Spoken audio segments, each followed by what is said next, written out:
Welcome to the Searchlight Town Advisory Board meeting, July 10th, 2024. Note, this meeting will be audio and video recorded. You can find the video recordings on the Searchlight tab, YouTube, and items on the agenda may be taken out of order. The board may combine two or more agenda items for consideration. The board may remove an item from the agenda or delay discussion relating to an item at any time. No action may be taken on any matter not listed on the posted agenda. All planning and zoning matters heard at this meeting are forwarded to the Board of County Commissioners Zoning Commission or the Clark County Planning Commission for final action. Please turn off or mute all cell phones and other electronic devices. Please take all private conversations outside the room. With a 48-hour advance request, a sign language interpreter, or other reasonable efforts to assist and accommodate persons with physical disabilities may be made available by calling 702-455-3530 or Relay Nevada toll-free at 800-326-6868. Supporting material provided to the board members for this meeting may be requested from Tammy Harris at 702-298-0828. Supporting material will also be available at the Clark County Department of Administrative Services, 500 South Grand Central Parkway, 6th floor, Las Vegas, Nevada. Supporting material will also be available on the county's website at clarkcountynv.gov/searchlight tab. Our board members are Kyle Myers, Chairperson, James Allen, Vice Chairperson, Kim Colton, Natalie Jeter, and Kayla McGinnis. Secretary Tammy Harris, County Liaison Mark Moskowitz. At this time, I'd like to call the meeting to order. If you could all rise for the Pledge of Allegiance. I pledge allegiance to the flag of the United States of America and to the republic for which it stands, one nation, under God, indivisible, with liberty and justice for all.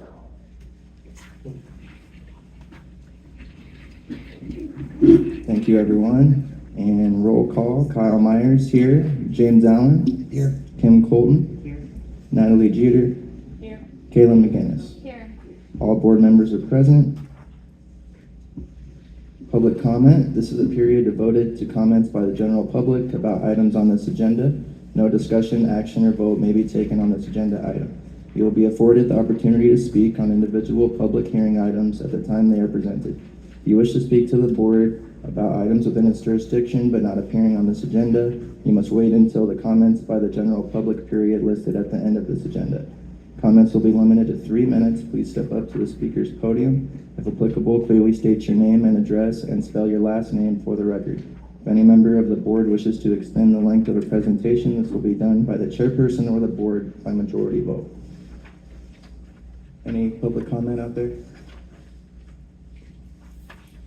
All right, moving on to approval of minutes for June 12th, 2024. Motion to approve. I second that motion. All those in favor? Aye. Aye. Motion approved, 5-0. Approval of the agenda for July 10th, 2024, and hold, combine, or delete any items. A motion to approve? Second. All those in favor? Aye. Aye. Motion passed 5-0. Informational items. Item number 1, receiver report and updates from the South County Liaison Mark Moskowitz on the Searchlight Library Summer Celebration on June 29th at the Searchlight Town Park. The annual Searchlight Back to School Health and Wellness Fair on August 9th, hosted by Commissioner Naft, and any other updates from Clark County. Perfect, thank you, Chair. First, I want to just thank Metro and Clark County Fire for, I know we had July 4th holiday. They did a great job keeping us safe and patrolling, so thank you. And before I talk about the summer celebration, I want to thank the fire department. During that event, they actually went out and fixed a car fire that was going on 95. And when I left to go home, it was completely burnt out, but they saved everyone, everything was good. So I know Kim and her team do a great job, and I know Metro does a wonderful job as well. So I just want to thank everyone for giving us a safe holiday. I wanted to thank the library for letting us attend the summer celebration. We were able to present a proclamation from Commissioner Naft to just celebrate all the great things that the Searchlight Library does. It's one of the best in the county system, and I want everyone to check it out. They did such a wonderful job with giving away books, having raffles, food. It was such a fun event. The Searchlight Betterment organization had a really cool water slide that was set up, and we had a blast. And it was really nice to have our park that just recently opened and our splash pad as well. So good things in the community, and I appreciate being able to attend those.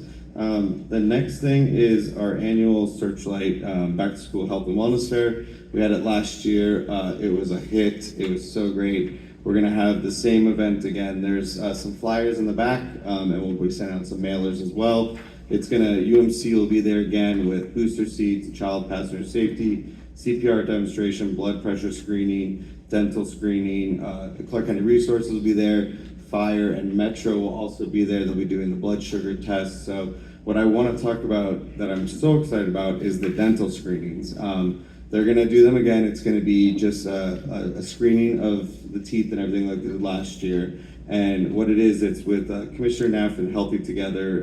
It's a program that does services for people who are in need of dental care. This program covers the cost of medical necessary dental care for uninsured and underinsured people. So please make sure you do it. It's going to be August 9th is the time of Friday, August 9th is a health fair from 1:30 to 3 p.m.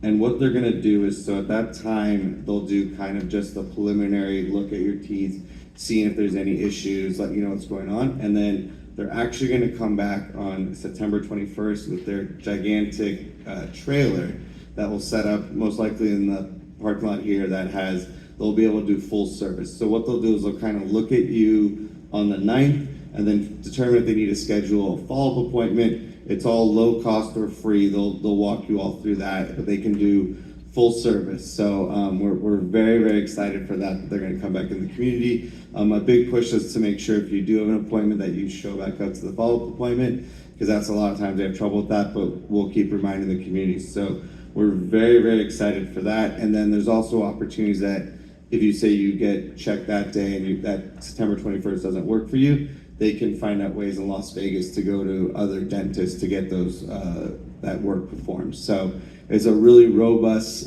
program. I've been in a lot of meetings with it, and I'm blown away. It's going to be really, really cool when they come back out. But they're going to do the initial stuff first. So look forward to seeing everybody here. If you have any questions, just contact our office, and we're more than happy to answer any questions. The next thing is, I know I mentioned the animal vaccine clinic. That's going to be our third annual one. That was going to be on September 21st. We're actually moving it to September 28th. It's going to most likely be in the afternoon. We're still finalizing a time. It maybe will be around 2 to 3 p.m. And then what we're going to do after that, which is really fun, we're going to do a movie in the park. So kind of an animal themed, once everyone get their animals vaccinated, and then head to just the park right outside the fire station and watch a movie. So we're getting that all together. I hope with me announcing that it'll definitely happen now, but I will let you know if anything changes, but we're very, very excited for that coming up as well. One other thing I wanted to mention, I was speaking with Kim here, is I know there's the Cottonwood Cove project, and I know there's been a lot of questions and stuff coming up about it and concerns. I've spoken with Public Works, and they're going to have a representative from Public Works come to either a town board meeting or do another neighborhood meeting. I don't know a date yet. It's going to be in a few months, but you'll definitely be noticed about it, and we'll make sure we spread the word. So, but in the interim, if you do have any questions about the project or how it might affect your property or anything, please don't hesitate to email myself or Tammy or our office. We're more than happy to coordinate with Public Works and let them know any concerns that come up, because that sometimes helps if they can know a little bit what the feels are before they come to the meeting to know what's going to go on. So that's just a courtesy reminder. And with any other project, please let us know. We can work with you. One other thing, well, two other things. There is some flyers in the back. There's this event. It's going to be on July 24th. From 3 to 5 p.m. in Laughlin, and it's being hosted by the National Park Service, and it's called More to Mead. So the superintendent from the National Park Service will be down there, and they're looking to get a lot of community engagement to find out what they can do to enhance Lake Mead and the Lake Mead recreational area, to look for more things that they can do besides just motorboat activities and all that. So there's some flyers in the back. If you have any questions, just let us know. But if you're able to attend it, that'd be great. And then I believe they're doing a survey or something beforehand, but I'll get more information. This isn't a county event. This is a national park, so we're kind of getting secondhand information. But grab the flyer, and it should have more information for you there.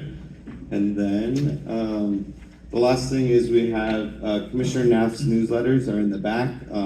As always, if you want to get on the electronic version of this, just let us know. It's got a lot of good information. It has a really neat picture of a ribbon cutting for the playground. So once again, that was a great turnout, and it's so, I know I keep on harping on, but it's so fun to see that great facility here. It's one of the best in the county so far. I want to mention one thing. I spoke with Kyle.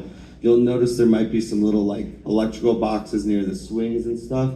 It's all been wired to have lights on it. Unfortunately, there wasn't enough funding in this round, but they put all the, I guess, the hardware in there. So if they have an opportunity to get lights, we'll be able to add them to it. But if you see that, if it looks like should be something there or not there, just let me know. But that's just a quick update. So, and with that, those are all my updates. Lots of exciting updates from Clark County there. Do we have any questions from Mark Moskowitz? So for the lights, is that something you're looking to try and do funding? Is there any timeline on that? Or? I will talk with, so it's a real property management project, and what happens is this was mainly just a remove and replace, but they were able to add a few other features that maybe down the road we can enhance. So I would say, don't hold your breath right now, but you never know. There could be stuff that could come along. Also, like seeing the need, like see if it, if there's a lot more need to have it lighted. Sometimes that's not always the best thing. So they'll kind of evaluate all those things during the year that it's out there. So, but I will always keep in touch with them and ask them to see if there's funding available. I personally don't know how much it costs. It could be a very expensive cost, but you never know. So. I have a Sure. question. What was the date or the time on the August 9th? So the health fair will be from 1:30 to 3 p.m. 1:30 So, to 3 yep. p.m. Okay. And it should have a lot of the services that were from last time, some other services that will come as well. So we're very excited. So please let your neighbors know and come to it. Okay. Thank you. And that's Friday, August 9th, which is the Friday before the first day of school on Monday. Okay, one other thing is on the animal vaccination clinic, one of the concerns that we had is we had people that didn't get their certificates. And a lot of them want to be able to take the cat to groomers and they need the certificate. So, excuse me, if we can make sure that that happens Sure. this year for the community. Yep. So, I mean, it's great to have them vaccinated, but there's several people that do want documentation as well. Yep, and I would say if anyone is like missing or doesn't get in the mail, just call our office. We can reach out directly to Animal Foundation and kind of let them know. Just give us your name and or your name and phone number, and probably the pet name, and then we can kind of streamline that. But please let us know if you're not getting something because they want to make sure you have all your forms. Thank you. That's an amazing opportunity for the community. Thank you. Yeah. Do we have any other questions for Mark? All right, thank you very much, Mark. And moving on to item number 2, receive a report from Metro Police regarding activity and statistics during the past month and other area crime concerns. Hey, good evening, folks. My name's Sergeant Gallagher, Gallagher. For the month of June, I have the stats here. Calls for service were up over the last year. They were up 65% for a grand total of 15 calls more than 2023. In June, as far as traffic citations out here, there were 29 issued. There were no DUIs. For battery, domestic violence, there were no arrests, neither adult nor juvenile in that category. We had a couple of bookings. There were 2 adult bookings, 0 for juveniles. And most of our calls for service have been over at the Terribles, with especially double passers through, calling with problems, and Terribles was here at the gas station, Chevron. That's pretty much what happens. Anybody have any questions? Any questions out there for Metro? Anything from the board? So you mentioned the majority of the calls were from travelers, not locals That's what it's been. It's been folks coming through and calling 911, whatever the problems happen to be. And that's probably why our calls for service are up, is folks passing through town and having whatever problem they happen to have, so. I don't know if traffic's up or what, it's causing more increase. School's out, and now you got everybody traveling through, like from California up to Vegas and what have you, so you're gonna see more cars even today. You know what I mean? You're seeing just more vehicular traffic with the kids out of school. And these are the numbers for June, and the kids went out of school, and that's what you're seeing. Well, it's nice that you can tell us that it's travelers versus locals. I mean, it gives us a sense more of comfort knowing that it's not, you know, in our community right now. So appreciate that. It's good. Perfect, yeah, if you need something, just give us a call, you folks are great, just call us when you have a problem, we'll address it the best we can, and we're here to help. Anything else? Any other questions for Metro? Thank you, officer. Thank you. Right, item number 3, receive a report from Kim Colton, Searchlight Volunteer Fire District regarding calls for service during the past month and other fire prevention issues. Hi, Kim Colton, Searchlight Volunteer Fire Department. In June of '24, there were a total of 18 calls, and we were up 63%, as well as same as the police. That's why I thought it was interesting to know what, you know, just a lot of increase year over year from 23.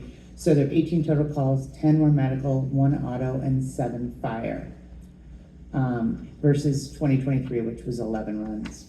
And the fires, mainly vehicle fires we're seeing. We just had a boat fire the other 2 days ago.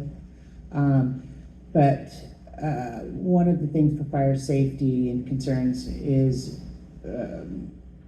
what they're concerned about right now with the desert and everything being so dry is target shooting. So what they're asking is, if you're going out there, to be prepared, make sure you bring a fire extinguisher, a shovel, and also be very careful shooting into a heavy rock area as it creates sparks, and that's what they're seeing with target shooting starting wildfire. So please be careful out there, and thank you. Any questions out there for Kim with the fire department? Anything from the board? Okay, thank you, Kim. And item number 4, receive a report from Sandra Yasinchak with Justice Court regarding statistics and other activities during the past month. Kayla, would you like to read that one for us?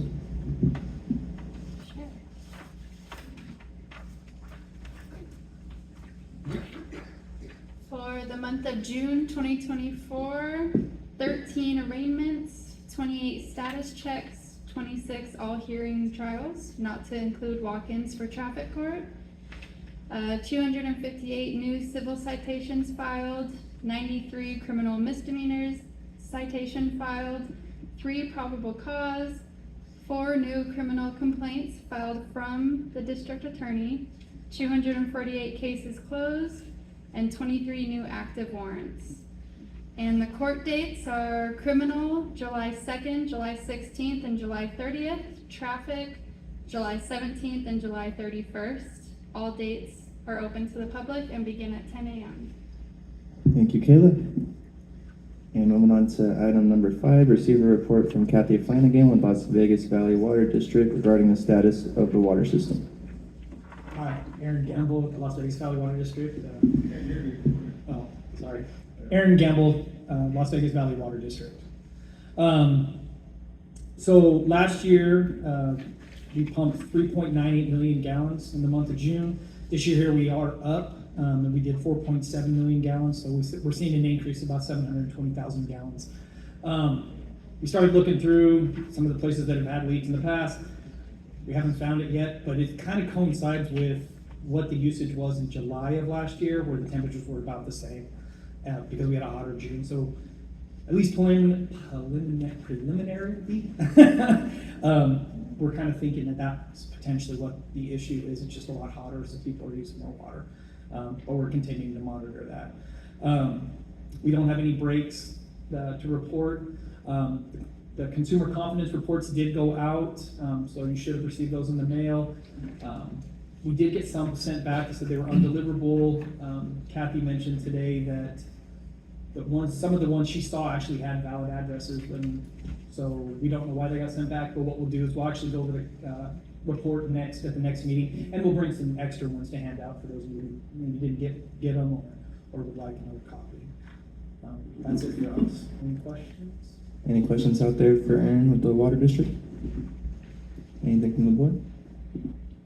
All right, thank you, Aaron. All right, yeah, please keep an eye on irrigation. Like I said, we still have been making contact with some people that have had some leaks. Again, we try to hit the ones that are heavier, that have higher usage, that really stands out. If you see your neighbor with water running off their property, just knock on the door. Thanks. Thank you. All right. Item number 6, receive a report from Sue Bishop, Senior Operations Supervisor with Southern Nevada Transit Coalition.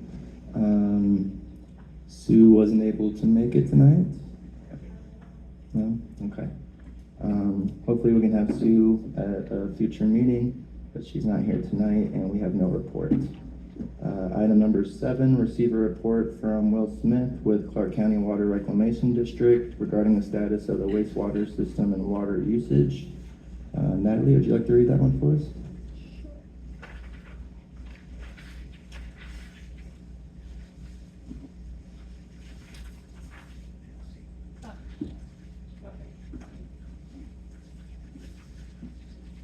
Okay, so for June 2024, they treated an average of 45,000 gallons per day. In comparison to June of '23, there were 42,000 gallons per day. The flow increased by 3,000 gallons per day from last year at this time. Any sewer service complaints, there were none for the month of June. And there were also no call before you dig tickets that were received during June. And then there is an attached chart for the monthly flow comparison that you can see behind. Thank you, Natalie. And moving on to item 8, receive a report from Parks and Recreation regarding the status of programs and upcoming activities. Elon Bilbrick, Clark County Parks and Recreation. For June, Searchlight had 5 programs, 136 visits. Calnavari, 5 programs, 35 visits. So I don't know if you guys have heard, but we are losing our part-timer in Calnavari. She's moving. So if anybody is interested in a part-time position working in Calnavari, 20 hours a week, you can come get an application from Michelle, or you can email me and I'll scan one over to you. I'm not sure exactly what the hours are going to be while we're looking for someone. I will be covering Calnavari in the meantime. I also covered the front desk in Laughlin, so I have to kind of work around that as well. But as soon as I know the hours, I'll let you guys know. We are in the process of doing pre-screening applications for the recreation specialist position. So we're hoping the 23rd and 24th of this month is when we'll be doing interviews. It is like a 3-month process after that, so probably November, I'm hoping that we'll have someone. That's all I have. That's good news. Do we have any questions out there for Parks and Recreation? Anything from the board? So the programs still go on during the summer without the staff here, you're doing Which programs? it? Like the kids? Right now, no. I was planning on doing the programs this month, but because I'm now losing my person in Calnavari, I have to cover that building. Okay, so what programs are available to the children right now? There's none right now. Before there were meals here or something, so there's nothing this summer compared to, I think there were 2 meals in 2 different places last year. I know the library's doing programming. Yeah, that was through the library. Yeah, Just the but library program? nothing through Parks and Rec. Yeah. And for the meals? 4-H or Junior Master Gardener program is going on too with Kelly and Devin. Okay, but I In know the that they had library. meals and stuff for the kids that couldn't, The library still provides those. they do? Yeah. Okay. Yeah, I mean, we've been trying to find a part-time person up here for the last 4 years. It's just been really difficult. Right, No, so there's no programming at the youth center. Yeah. At least there's some programs going on in the Yeah. library and with that, but it's more about worried about the kids that they said, we've always had meals every summer up until now, Yeah, they still do those here. Okay. It's just not through Parks and Recreation. and that's still daily. That's what I'm trying to find out what's happening. Yeah, they have them. Yeah. They have them all week for the kids that show up. Okay. But like I said before, even if somebody can't work 20 hours a week, if you can work 8 hours, 4 hours, really anything, then we could have some kids programming. Or as soon as I have a recreation specialist, I can come up and do it myself. But we just really need people, and we're having a hard time finding people. Thank you for trying. Yeah. Any other questions from the board? All right, thank you, Ayla. Thank you. Item number 9, receive a report from Kelly Lewert, Southern Clark County Coordinator with UNR Extension regarding the status of programs and upcoming activities. Kelly Lair, UNR Extension. We are running 4-H programming on Wednesdays. We will finish our literature in the garden themed summer class. It's kind of a beginning to the Junior Master Gardener programming where the kids can get certified. And we end that this month. July 24th will be the last day because I feel like the kids start school so bloody early.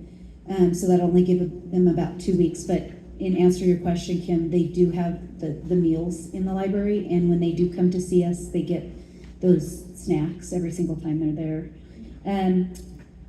The SVO donated topsoil for the gardens out back. If you got a chance to look at those today, it helped with the filling of the new garden beds. Charlie and Bill, I call them rock stars. They took it out of the bags, they put it in there, it looks absolutely beautiful. They put shade structures up to kind of save some of the people who planted. We're still waiting for word from the county regarding the tie-in of the water for our irrigation needs, so we are watering by hand. So Michelle waters Monday through Thursday, and Kayla's coming Friday, Saturday, and Sunday. And with the hot temperatures, it's not a losing battle, stuff is growing, but we're really waiting on the county to see where we can tie in. And if you look out there, you'll see they had somebody come last week and paint where the PVC goes around the garden, and so I think they're still investigating where the best spot would be to tie in. So I'll inform you when I know, but that's the word we're waiting for, but we won't hold our breath. We're just gonna keep hand watering. We had Vegas Valley Water District out yesterday. We needed an estimate on irrigation needs because Elias is working with Michelle from SBO to write a grant to include a shade structure over the entire garden as well as irrigation needs. And I was approached and asked to give that quote, and I don't know anything about irrigation. And so I'm super thankful to Aaron, who put me in contact with Jack Corbin from Vegas Valley Water District and his team. It's just exciting to see forward progress because if you notice when you're driving here, we mentioned that we'd like to do ground cover to get rid of that kind of dusty area in between all the beds. And this morning they dropped off some mulch. I mean, like that. So instead of hearing no, we can't do it, it's just so refreshing to have somebody say, how can we help? And then it happens. And so we're just kind of excited. We have a little skip in our step. They also were talking about helping us with a kind of a path for the seniors to get to the garden with some of that crushed slate, and so they're going to help us with that as well. So that'll be really fun to watch come to fruition. We are also going to attend the health fair next month to assist Clark County with their back to school needs. We are going to have a health and nutrition specialist from UNR Extension in attendance with hopefully some hands-on activities that they do through their programming, and Devin will be in attendance because Reed Elementary is opening their door to us. And they're going to do a meet and greet that same day at 5 o'clock in the afternoon. So we're excited. We'll have a table there so we can promote 4-H and kind of see the inside of the school. We're excited. Devin has also organized a Junior Ranger event on July 17th, which is a week from today. It'll be at the library. It's in collaboration with the National Park Service. And so Anna's going to come at about 3:30. They're doing kind of a seed sorting, seed cleaning that the kids through the Junior Master Gardener program can use as their volunteer hours. They need so many volunteer hours, but it really is, all ages are welcome. So if you really wanted to look into the seed situation and any type of pollinating, she goes over that, and she's excited. She wants to work with Searchlight and really utilize Cottonwood Cove and the lake and try and work that into our programming and do some different things with 4-H so we can get the kids out there and utilizing just this lovely desert and lovely water source that we have not so far away. We're also hopeful that we can provide 4-H programming again to 2 different age groups. And kind of my idea, because we have the entire elementary school that comes to 4-H on Wednesday after school from 3:20 to 4:20, But I really like to have the older kids, and that's my background, but just forming relationships with these kids the last couple months, and I want to give them something. They're, what are they interested in? They said, Miss Kelly, can you bring us automotive, we have automotive interests. I can't, but I can find somebody who can, so we're working on some of that. They also are interested in teaching some of the younger kids some music, and I think that's wonderful for them to be mentors. And so we're going to work that into our programming as well. But I'm looking at a Friday afternoon for the older kids when they get off the bus and have them have some place to go and meet and kind of form a group. And so we're going to see if we can't get that going as well. We're thinking of starting the fall curriculum with robotics at both age levels. And I've talked to Luis about it too, because he did indicate that Equinox Gold had some people that were interested in helping out and mentoring. And Devin and I are going to be attending a Lego First Robotics training next month and the month after. And so we're hopeful that we can get some traction on that and have the kids really get some hands-on interactive robotics training.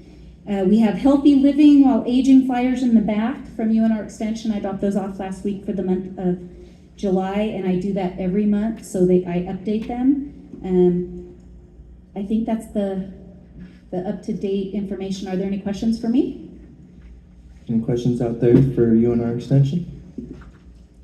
Anything from the board? Yes. So you said the whole school is coming? The kids are coming out? 11 kids, actually we have 12 or 13 because we have 2 homeschoolers that will come. That's fantastic. But the ages are all over the place. So we'd like to focus on the younger kids, and like a Cloverbud program is what we call it. And then the older kids are truly 4-H learning different things, whether it be, master gardeners or that automotive or home ec or whatever it is we can throw in. And you and I have talked about just anything from hygiene to manners we throw all that in. Reading literacy. So just splitting it up so that you can have conversation. It's fantastic to have 100% of the school. The new principal has been great. She actually called all the kids and their parents and let them know we were starting 4-H. So that's how we got pretty good attendance that first week. That's fantastic. And I didn't know we had a new principal. She's great. And she's letting us in her school, so we gotta be there. And where is she at? King? So she took over the same spot. So she's at King and she's here. Okay. And then last question. Who helped with the mulch in the pathways? Oh, is it? So Aaron put me in contact with Jack Corbin, and I can't remember the guy he came out with, but they came out yesterday morning, said they would have an estimate for me on the irrigation needs.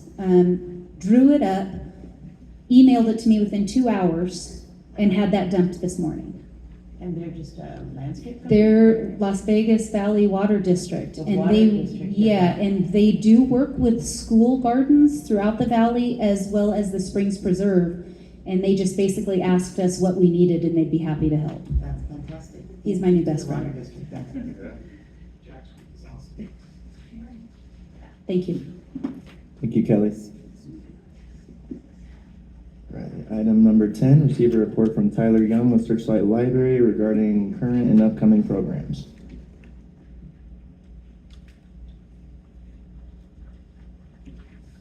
I'm Michael Chapman, the library assistant, and typically I usually only talk about just programs in the future and don't really reflect back on programs that have already gone by, but I have to make special exception to this June because it was pretty phenomenal for us at the library district. We had 3 different events that had amazing turnouts for all 3 of them, which was fantastic. We had a daytime astronomy program and we had a fantastic turnout for that, and it was such a success.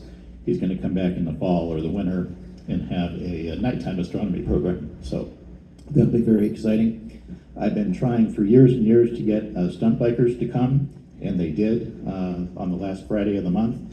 And it was really worrisome. It's 15 till no one was here, but people packed it in just right before because of the intense heat and sat in the shade and packed it in the shade and watched them do their tricks and leap over the library branch manager Tyler a couple of times, which was pretty funny. And so I'm very happy that that worked out. And of course, the big community event at the park with so many of you helping out with that. It was just an amazing event. We had nearly 70 people come to that, and people had a great time.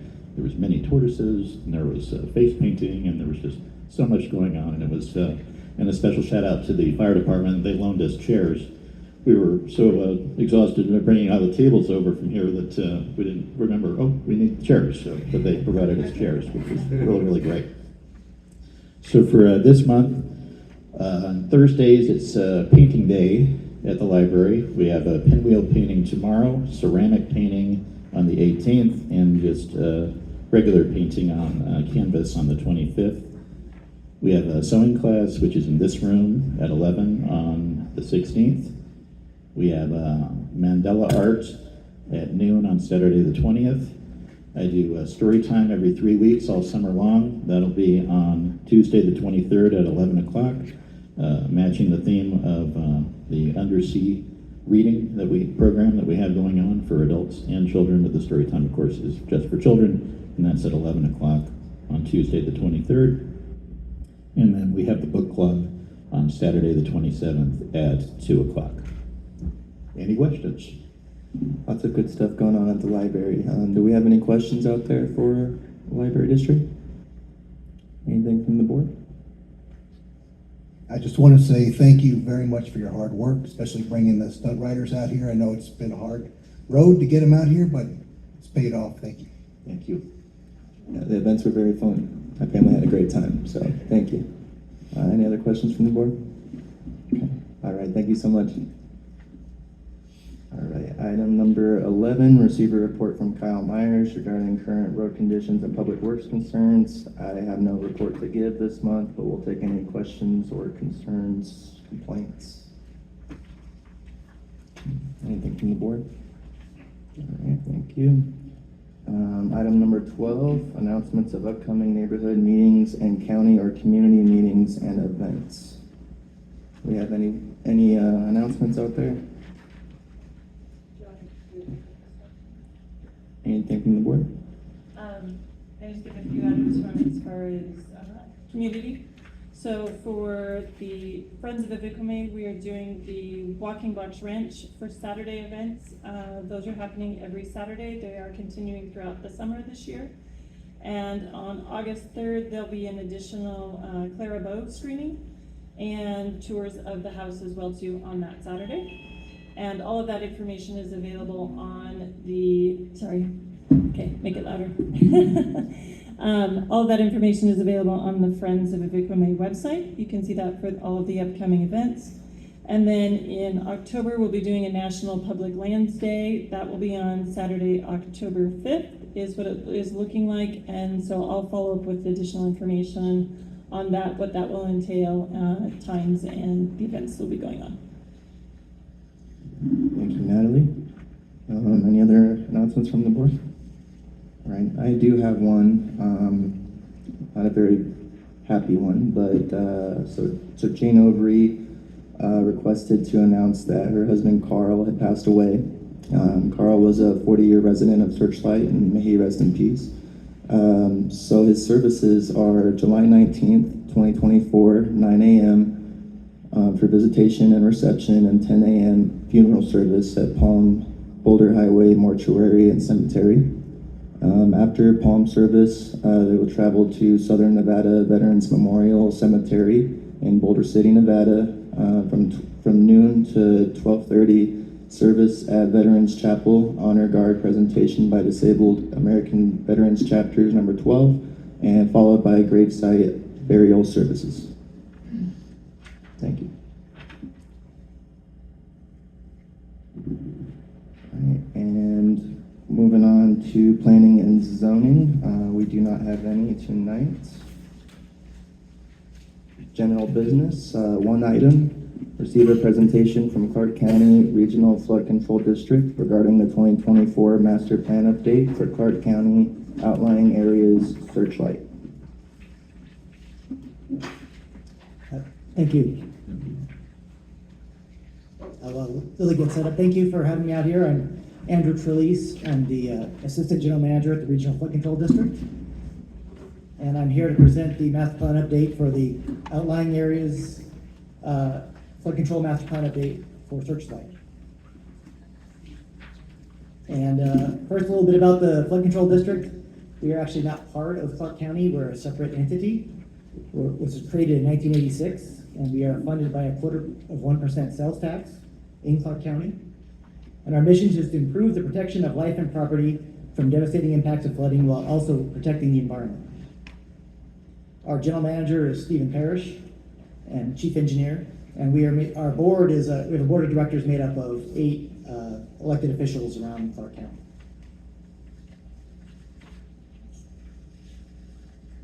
So every 5 years, we're required by state law to update our master plans for the outlying areas, or for all of Clark County. We have, so this is the last update was done in the outlying areas in 2019. There are 9 areas in the outlying areas, which Searchlight is one of them. We cover Blue Diamond, Coyote Springs, Good Springs, Indian Springs, Jean, Laughlin, Mount Charleston, Nelson, and Searchlight. And the purpose of the master plan update is to add new information, assess the progress of the plan, and recommend changes. So for Searchlight, the progress we've made so far is first we do a bunch of data collection, we look at drainage studies and things like that that have been done in the last 5 years. We look at the facilities, which are the flood control facilities that are in town that are sort of the more major flood control facilities. And then we determine how much rainfall is going to occur in our design storm. We design for a 100-year event. And then we size the flood control facilities to capture that runoff and convey it safely through the community. Then we estimate what the cost of all those facilities are going to be, and then based on our expected revenues, we prioritize those projects. And the projects are prioritized by Clark County Public Works, and they're based on a number of factors, including the value of property and how many people it will protect and things like that. So once we have all that information, we for the report, we've been out here to get different town boards asking for your approval of the plan. Then we'll go to our town advisory or our technical advisory committee, our citizen advisory committee, then our board of directors, and ultimately to the board of county commissioners for final adoption. And hopefully that'll happen in the next couple months. In Searchlight itself, we've spent about $3 million on existing flood control projects. We do have one project in design right now, which is called the Searchlight West project. I think there's some flyers, if you can't see the board here, or hopefully we have some in the back, you can look at some of the projects that we have going on. One thing to mention, I wanted to say there's no FEMA special flood hazard areas in the area of Searchlight, which does not mean that it won't rain and it won't flood. So just be careful out there whenever it does rain and whenever it does flood, turn around, don't drown, make sure that you stay safe out there.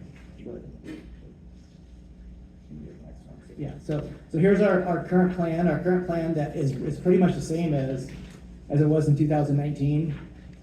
We have existing facilities on the east side of town, and then some proposed facilities through town, and then the project, as I mentioned, the Searchlight West project, which goes from the 95 along the 164 and then kind of out to a natural wash. And that project is about 90% complete. We have the design engineer from Jacobs here, Mr. Steve Jones.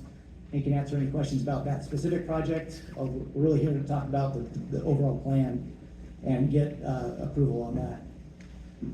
So right now, the only really changes to the plan are just some minor hydrologic modeling changes based on different land use that was from 2019. And we also adjusted the sizes of the facilities based on the design that Steve's doing.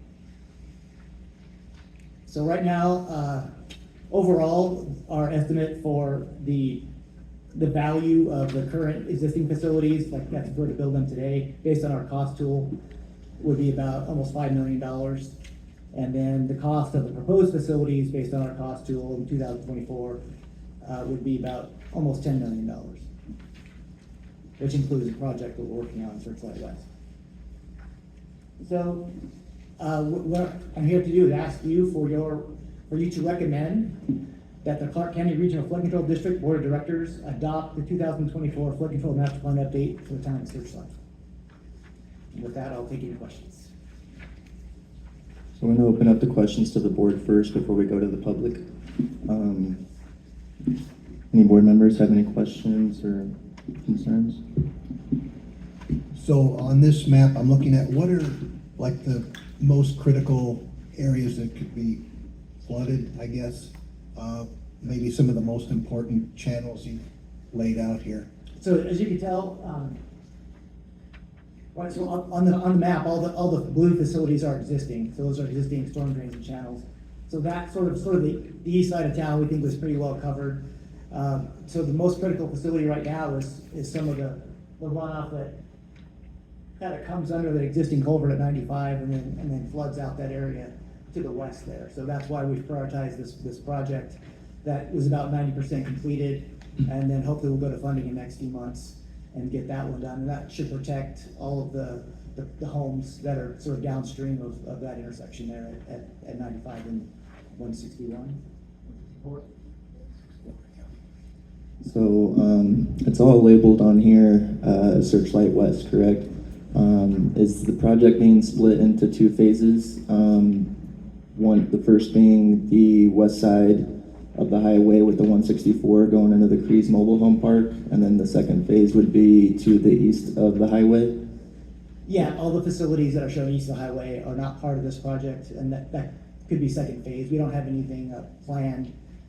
That's on our plan, but it's not on our first 10 years of our plan. So, but we're, that one upstream there will eventually collect that runoff and deliver it to that channel. So we're going to design that channel downstream to handle all that future runoff there.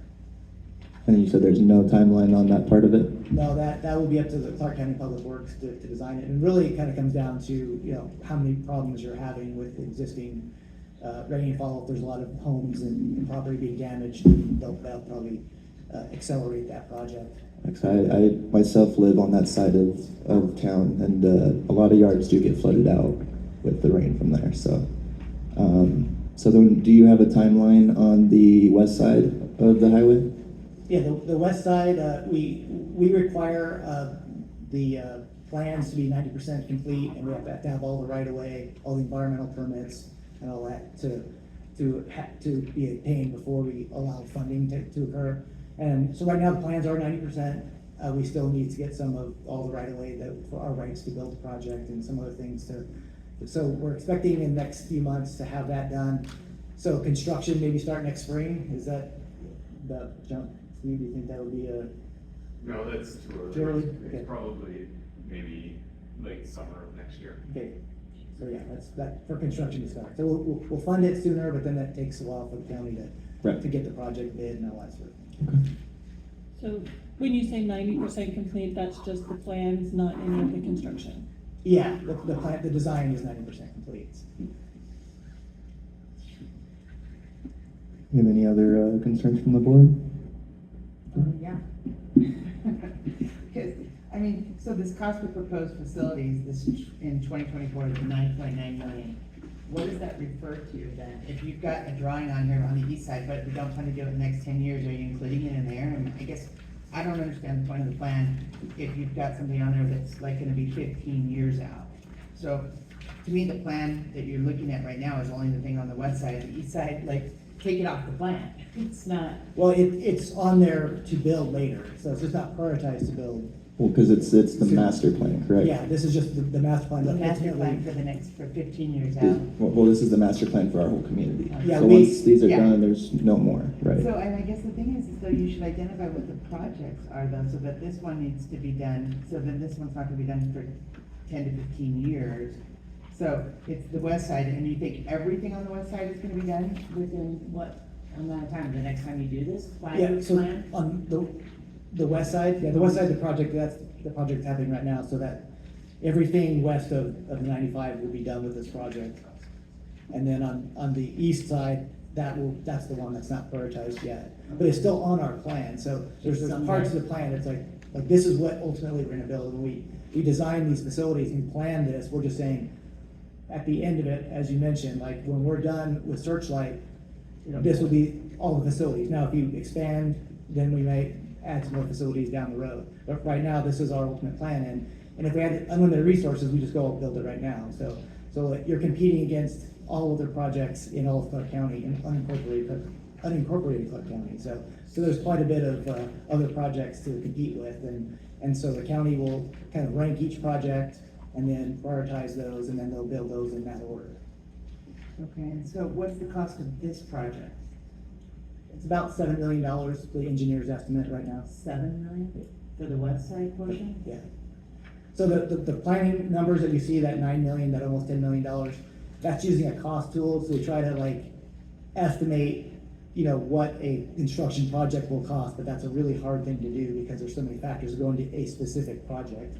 So the tool says that all of the facilities will be $10 million. But when we're now in design of this project, we have a better idea what this is actually gonna cost based on what hopefully the current, you know, market looks like. So this project alone will be about $7 million worth. And we won't know for sure until it goes to bid, so. So it's 7 million for this one, and what's the east side? The east side, I mean, that's the remainder. It's, my guess is probably closer to, you know, 3 to 5 million, really, if we're gonna, in today's construction dollars, but the cost tool says it's probably about 2 or 3 million. And that, but when we build it, it'll be sometime out in the future, and that will be dependent on what the market looks like then. And you have to build the west side in order for the east side to dump, is Yes. that my understanding, because that's where it's coming downhill. And then, so what's gonna happen at the end, because that's, what road is that down there? I mean, it looks like it's the. That's close to the end of paved Hobson. Yeah, so where does it dump into? Then what There's happens? a natural wash there that, so essentially the water gets all there now. When it rains, it just doesn't, it'll just follow a different path and it kind of just goes through people's property, kind of sheet flows and goes wherever it wants. But it all ends up in that wash.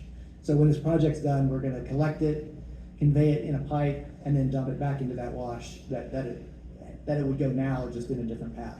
Hopefully a safer path now. Okay, because I think there's already, so they'll increase that, like under the road, right? Isn't there a culvert? No, Billy, can you speak? And if it does flood, that road is impassable, Uh-huh. so I don't know why you couldn't extend that 100 yards underneath the road and then dump it. Because when it does flood, it takes that road out and impassable. If we have the right of way, that is an option. That's a good point. I don't know if that's a possibility to have that design. There's no culvert there. Yeah, it's just a snag in the road, which is an Arizona crossing. And so there's right-of-way issues, there's utility issues, by crossing Hobson Road. So, there's also hydraulic issues because this large wash coming this way carries the majority of flow that crosses Hobson. Probably more than 50% of the water at that location comes through this wash. So if we extend that culvert across the road, then that cost that we're talking about, that Andrew said about $7 million, probably limits to like $15 million, and then maybe it's not enough money in the budget to fund this project. So the priority was to get it through the Crease Mobile Home Park to make that safer, so we can make that drier, and then dump it across Hobson in its existing manner. Would it have any impact on the paved portion of Hobson? It will not have any worse impact than what it is today. That's one of the things that the engineers have to do when they design, drainage engineers. If we have to look at what happens and we model what happens in the existing condition, and then our project, you know, won't make that situation worse downstream. That's one of the things, that's the challenge of being a drainage engineer. But how can you say it won't make it worse if you're gonna increase that flow that's already in that channel by X amount of gallons from everything flowing into it? Like, obviously, you're putting it there so that it's gonna pull, how many gallons do you anticipate? Well, it actually does get there now. It's just like I said, it's gonna follow different. It's gonna be in the pipe It's now. coming through Crease and dropping into there. Yeah, it's right? coming, it's actually coming from the east side of 95, some of it is coming from there as well, and then coming, you know, underneath the road in that existing culvert, and then wandering around through that area and then getting to that wash, essentially at that same location. That's the natural fall of land, which is why we're building a facility there, because that's kind of where, that's the low point through the area already. I mean, ideally, it might make it a little bit better, but I can, you know, what we're gonna do is when we build the storm drain to convey the water, we're gonna put a bunch of riprap to dissipate the energy right before Hobson Road. So water will slow down at the end of our project, so it crosses Hobson Road and maybe more like a laminar, like, you know, wider, slower type of regime, but it will not be worse than what it is today. Okay, as long as you can promise that, because we do have, I know there's not many homes past there, but there's still, you know, half a dozen Searchlight citizens that live down there that we have to take and make sure that they're cared for and that there's no danger and it's, because it is a bad area when it floods down there. And it's used often, even not by individuals living down there. Mm-hmm. Plus our power plants down there, obviously, like, Yeah, there, I mean, We I need think the access. water district has easements up and down there that they use that path all the time as well. So there's a lot of, I understand the concerns, which is kind of why we're stopping short of there, so we don't have to, you know, combat all those concerns and combat the other large channel in the area to make the project that much harder and more complex. So then, one question, so once, looking into the future, when you do the one on the east side, obviously that's gonna increase the flow, because then you'll have water coming from the east of 95. In and theory, all into that the water west. does get there now. It just kind of flows through, like I said, through yards and things like that in the streets and then gets into that culvert. So we're not gonna collect more water. Right now, that's sort of the path that the water would flow today. And so that facility will just put it all into a pipe and then A so direct we'll. flow straight down. Yeah, it'll collect Yeah. it and drop inlets and things like that. And so in theory, you know, even if it increases the speed of the water, the energy dissipator at the end of the facility will slow it down again by the time it gets back to that natural wash. I would have to disagree, that water comes off that mountain. It goes straight down across Cottonwood Cove to Sneeze, and then heads out to the east. And from what I understand, there's a pipe that goes, isn't there a pipe that can flex it and All takes it back around up? all those streets go straight down, they don't go towards casinos west, they go down and then east. All that way. I know, but there's something. So there's a spine system along US 95 that's intended to collect the water from the east side. That was put in like 20 years ago by NDOT. Yeah. And puts it into that, it's like a 48-inch metal culvert that routes it west down Newton Road and then outlets it into that roadside channel. So all that infrastructure was meant for the east side runoff to come west. But, And it- I'll show you. Yeah, go for it. This water here, when Lincoln, Nevada, it comes down, it doesn't turn and go this way. It comes straight down to this east. Yeah. None of it goes this way. When you do this, it's coming off that mountain, it's gonna make more flow go. Well, the one that's coming straight down will be collected by that existing, system there in, it was in that street. On Indian? It's on Encinitas. Encinitas, yeah. That Encinitas storm drain, so the stuff that's coming directly from the north will be and will still be collected by that. We're not gonna intercept that runoff, it's just whatever sort of west of that runoff, we'll get into it. This won't be collected. I think That one. That's where it all comes off. Yeah. this is just a planning document. When we actually enter design for the east side, we will evaluate where that water goes today versus tomorrow to make sure that we're not putting it somewhere where it's not, where it doesn't go today. And, If it's already built. well, just the downstream, just the down. Water down through the trees. If you divert that, instead of going that east, if you divert that west, it's gonna put a lot of water. And that's what you're saying, you're not gonna do, that's what's happening. So you're saying there's more flow coming in, going this way? Off the mountain. Yeah. Everything rains on that mountain, it comes down, it goes straight down, it doesn't go to 95. And that'll be it, like, the plan can, address that in the future, so that it's coming down here and there's a facility we need to bring on this road, so just have all that flow, we will assess that, when we plan this. Yeah, and it would, to me, it would make sense to shoot it out to Wabash, you already have built. And we probably could do that, and we'll take a look at, the existing capacity. But down here, if you put culverts and stuff, that'd be all right, but if you put more water down here, it's gonna take the road out, and then the county can have big problems. Well, we're not putting any more flow to Hudson than what goes Not there now, today.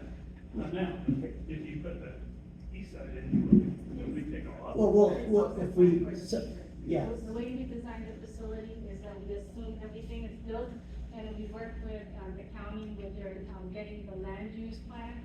So we incorporate all of that data into what we, assume in our hydrology to determine how much flow is coming down the mountain, how much flow is put into the facility. And in the ultimate condition, say this flow is, 10 CFS and everything is good. This facility is sized for the 10 CFS, not But the not 20. toxins. And we can, options be this way, and we But can, you're saying that you're not gonna cut more water down, it will be, if that's the plan, it will be a lot. So, Billy, I think that's 15 years. I guess the question would be this: if they put the riffraff in, whatever you call it, then would you be able to put a culvert later on as part of that other? Yeah, if in the If it future needs it we and have to whatever. take, we determine that more flow is getting there. You could do a we'll culvert protect under the that. road. And a lot of downstream or down their home land, you can be putting more water across their land too. That's my thing is, the east side doesn't make sense. If the east side all went to the west channel, it makes total sense. But you're saying you're not putting more water from the east side, but you will in this. I've lived here my whole life, I've seen the water, when it rains, it comes down, it goes Encinitas and goes out. It doesn't go to 95, there's a hill there.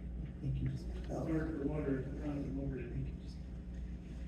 In 15 years, Again, they this, could put a culvert. this will be handled in that, with that project. So, and you're right, if we do, when we do the design, if more water goes there, we'll have to mitigate that with a culvert at that Hobson, so that, and we do that all the time, we just. I mean, the downstreamers that own the land down there, you put more water to it, they're not gonna be. Right, absolutely, so we'll make sure that those impacts, if they are created by that project, we'll mitigate those. Do we have any other questions from the board? Okay, and we've kind of went back and forth there for a moment, but I'm going to turn the floor over to the public. If you have any questions or concerns, please step up to the speaker's podium.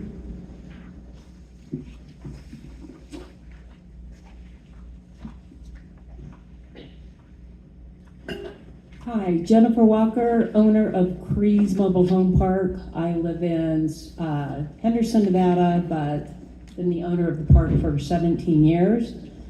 First of all, I would like to go on record saying I'm very happy that this project is finally getting done after our park has been getting flooded for the last 17 years because of the first project that was incomplete. However, I do have some concerns and questions. My husband is, Matt Walker is an engineer. He's been in contact with several people with Clark County Flood, trying to get an idea of final design, when it will be done, when it will start. I mean, this project, as has been mentioned many times in this very meeting, is gonna run right through the middle of my park. It's gonna have an impact on my property, on my residents, and we really need to see a final design.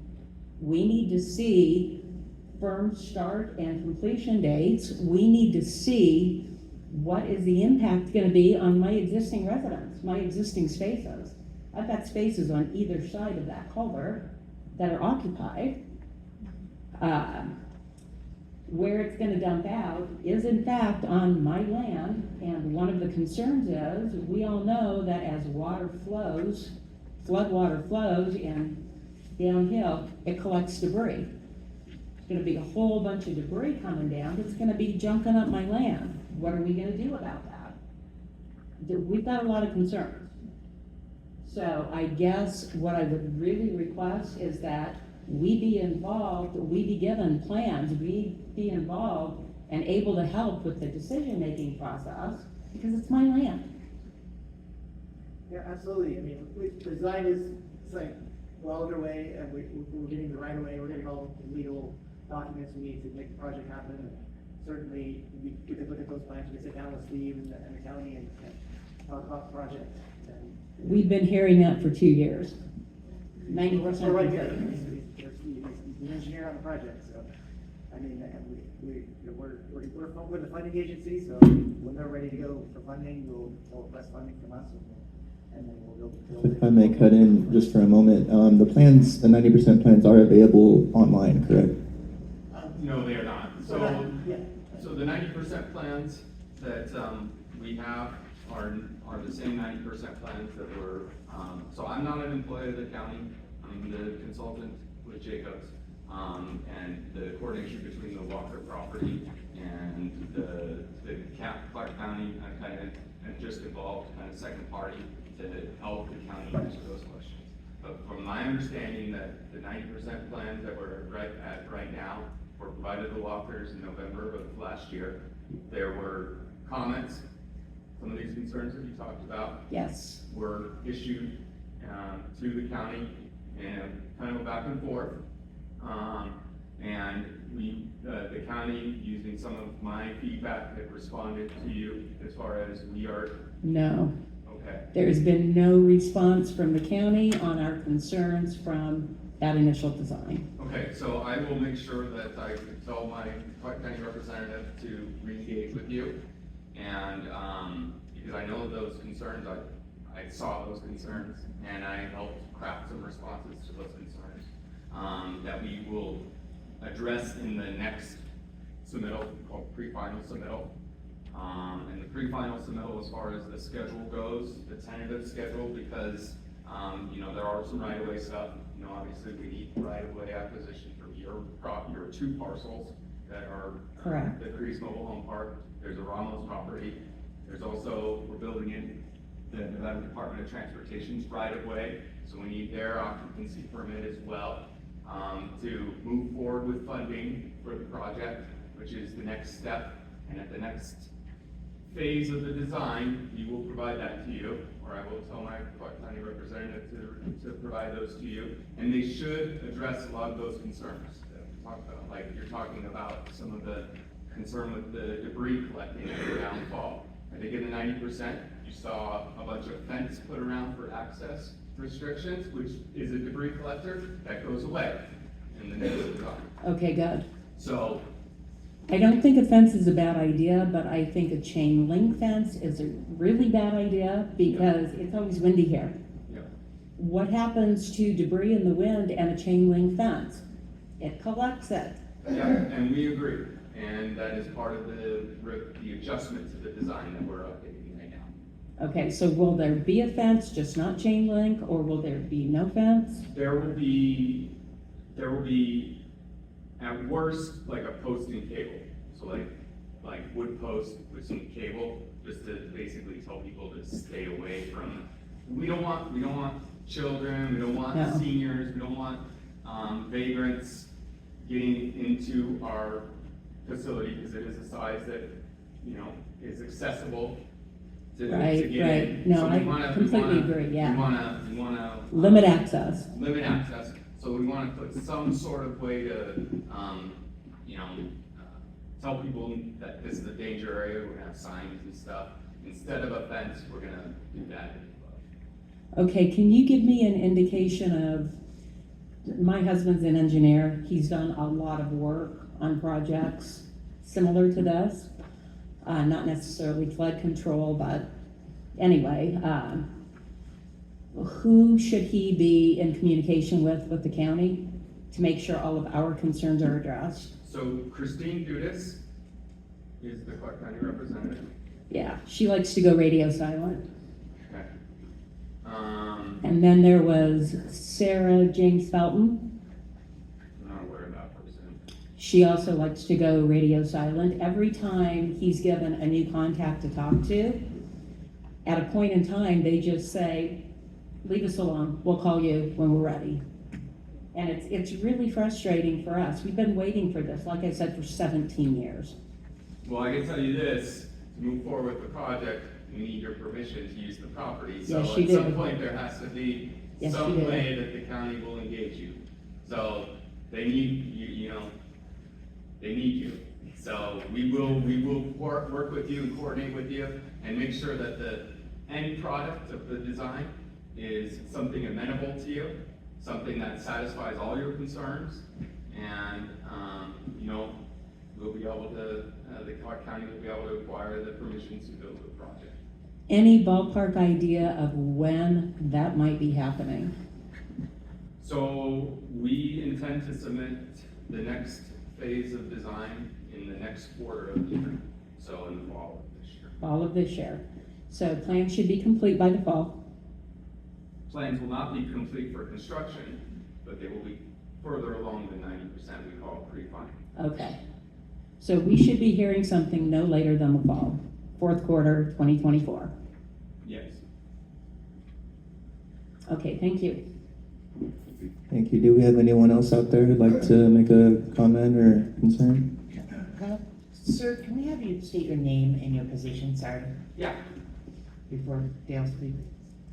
So my name is Steve Jones. I'm the project manager for the consultant, the private design firm, the civil engineer working on the project Searchlight West. And I work for Jacobs. Jacobs Consulting. Jacobs Engineers. Engineers. Is that Jacobs Engineering? Yes. Thank you.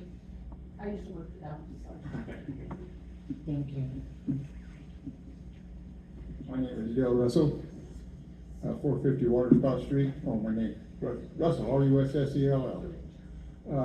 My concern is code enforcement. There's a couple places, mainly on Colorado and Ensenada. There's nothing but a junkyard house there. There's a fire hazard. There's wood all over, stacked all over on it. Dale, I appreciate the concern. We're still on the topic of the presentation behind you there. If you could come back up at comments by the general public though, we'd be more than happy to have you speak. But is there anyone else who'd like to make a comment or concern on the presentation from the flood control district about the master plan for Searchlight?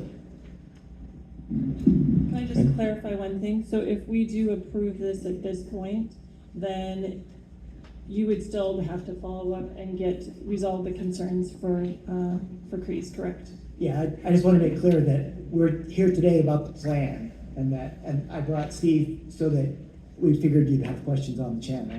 But the channel really has nothing to do with, the design of that channel is separate from the master plan. This just gives you the ability for us to fund that channel. If you don't approve this plan, we can't fund that channel, and then nobody wins. So that $7 million goes away. So we want you to approve this master plan update, and then we can do the coordination and get the final design done on that channel and work with the property owner and whoever else we need to do. So yeah, that's absolutely true. So then when you get to the final or the pre-final in the fall, then you would come back and get approval again, or? We don't do that. The flood control district, we're the funding agency, so that it will go to our board, and for the funding item will go to our board, and that it'll be voted on there. But as far as the county goes, that they have their own process for bidding and all that sort of thing. So the county public works should be coordinating with the actual project, because they're the ones that are going to be the eventual owners and operators of the facility. Okay, just wanted to make sure that the concerns from Crease, because they are valid, I used to live there as well, that those concerns are addressed and that they have the actual plans and details that they need to be able to properly implement that. Yeah, that will happen separate from this item. Yeah. I just had a comment. I think that the flood control system that you put in on the east side seems to be working well. And I know we're thrilled when those culverts went in. I don't live on that site though, so I guess my question would be, are there any concerns that anyone else is aware of that system? But I think that it was great. I'm super thrilled that we were able to have that, because we flooded bad. I'm glad to hear that, because that was a very challenging project. It was the storm drain's very shallow. There's not curb and gutter to direct the water to the right spots, so that was a very challenging project for us to build, and so we're glad it's working well. Yeah, I would agree. The only thing I would say is, was there a reasoning why it didn't go to the intersection of Nevada Street and then kind of, because even on the map it shows that it goes all the way to Nevada Street intersection with Encinitas, but it fell short about half a block to the west. I'd say about right in the middle of the senior apartments there.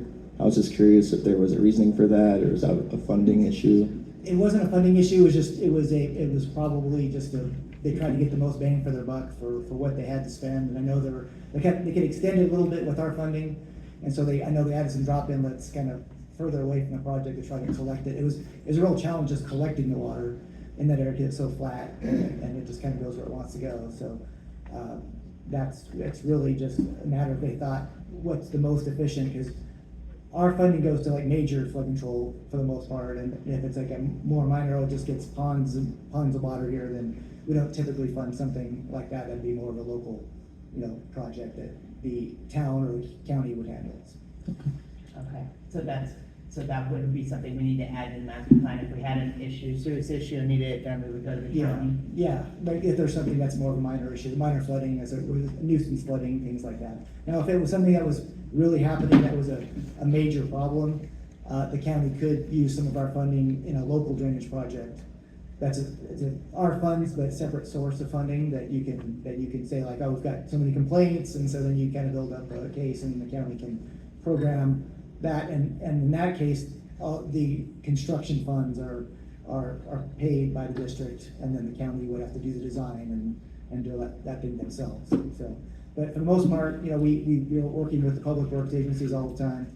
We also fund the maintenance of all of our facilities, and all the debris that we're talking about in this project downstream, and the public works department will actually maintain it, but they'll bill us for their labor and their equipment to actually do the maintenance. So that's another function that we serve. It's been a very informative presentation. I'd like to thank you guys. This time I'd like to put it up to the board. We'd like to make a motion to recommend that the Clark County Regional Flood Control District Board of Directors to adopt the 2024 Flood Control Master Plan update for the Township of Searchlight. Second. All those in favor? Aye. Aye. Motion passed 5-0. Thank you very much, guys. Would you like me to leave the board for you guys, or? That would be great. Yes, thank you. Thank you. All right, so moving on to comments by the general public.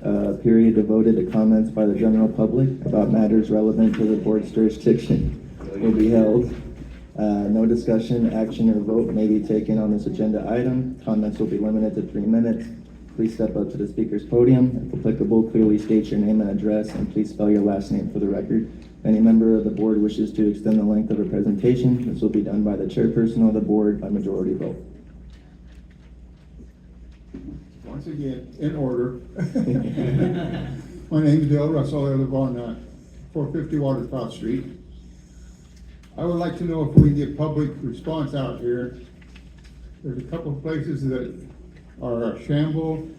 Some places that are really fire hazard, trip hazard, cars falling on people. They got one car that's jacked up, holding up by rocks. Nothing else.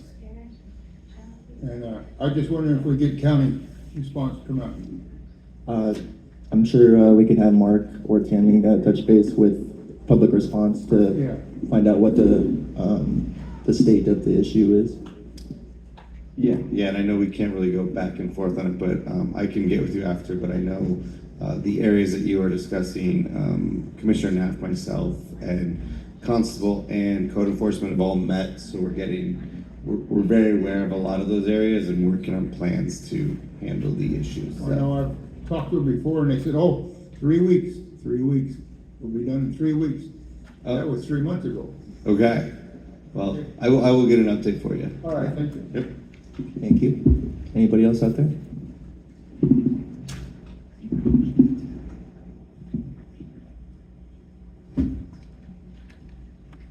William McInnes, 145 East Edition. Is there a chance that we can get code enforcement to come to a town board meeting? There's a lot of problems going on. People working in boat yards, 1 in the morning again. Spotlights, semi-trucks running forklifts. We got issues with semi-trucks running in the middle of the town. We just need some answers, so it'd be nice if we could get them to a town board meeting, maybe, if possible. I will definitely do the ask. I know because it's an after-hours meeting, it's not always the easiest, but I'll get with you, Billy, and I've got some updates for you too. Thank you, Mark. Do we have any other comments by the public? Questions, concerns? Okay. All right, so our next meeting date is August 14th, 2024, and a motion to adjourn. Make a motion to adjourn? And all those in favor? Aye, motion passed. Thanks for coming, everybody.